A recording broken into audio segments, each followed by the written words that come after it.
I'm Justin Darcy from bets.com.au, and today we're talking about Saturday's $5 million Caulfield Cup run over 2,400 metres under handicap conditions, of course. One of the three big spring majors, and an intriguing event awaits us with no international contingents in the race. But of course, we have all local hopes, and of course, the headline of the day will be Incentivise going for his third straight Group 1 win, and I guess the position is one of Australia's best horses if he is to go on and win this. But it's going to be a big effort for him to do this.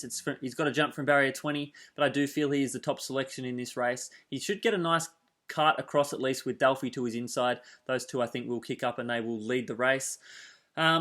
Based off his Maccabi Diva Stakes win and his Turnbull Stakes effort, he's going to lead and he's going to just try and out-tough these horses, I think.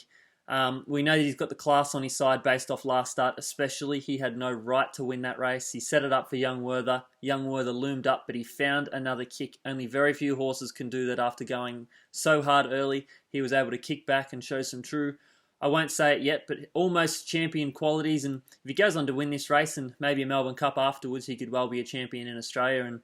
And certainly the weight for age horse for the next year or two to beat, such as a Very Elegant or a Zaki and a Cox Plate now. But I'm confident Incentivise will be the horse to beat in the Caulfield Cup. I think he's going to handle the wet conditions that we are expecting on the day.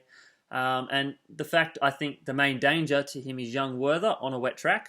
The fact that he was able to repel him last start when Young Werther did have conditions in his favour, I just feel that he's not going to turn the tables on Incentivise, which for me just leaves Incentivise on top to go on and win the Caulfield Cup. So Incentivise to beat Young Werther. Like I said, he was very good last start, just could not grab Incentivise on the line.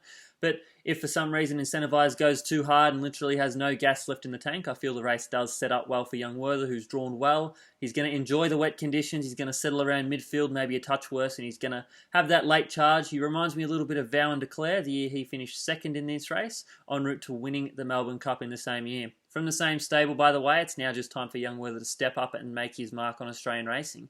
But I've got him in for second. My third selection will be the Chosen One. I thought he was massive in the Herbert Power.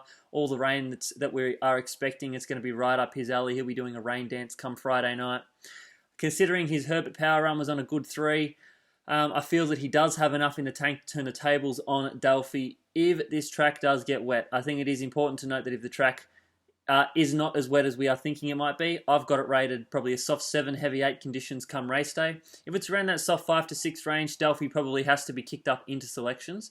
But just with that bit of rain around, I feel that there are some wet trackers that do come up a level, and he might just stay at that same level if not come back. So I'm confident at least the Chosen One is one of those horses who closed off really well over 2,000 metres last week. Over 2,400 metres last week. On the week back up, he's going to be very well suited in this Caulfield Cup. Of course, we know he did run less than a length, third to Very Elegant and Anthony Van Dyke last year.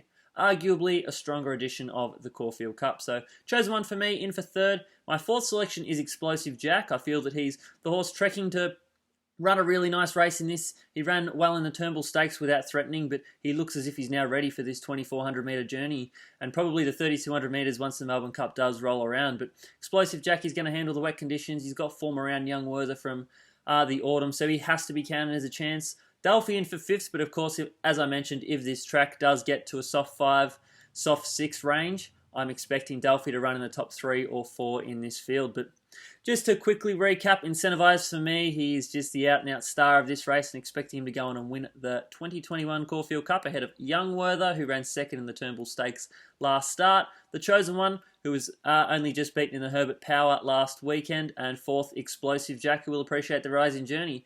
Thank you all again for watching. Make sure you check out bets.com.au for all your latest racing news and racing tips. And I'll chat to you all again next week for a big Cox Plate weekend, including the Manikato Stakes.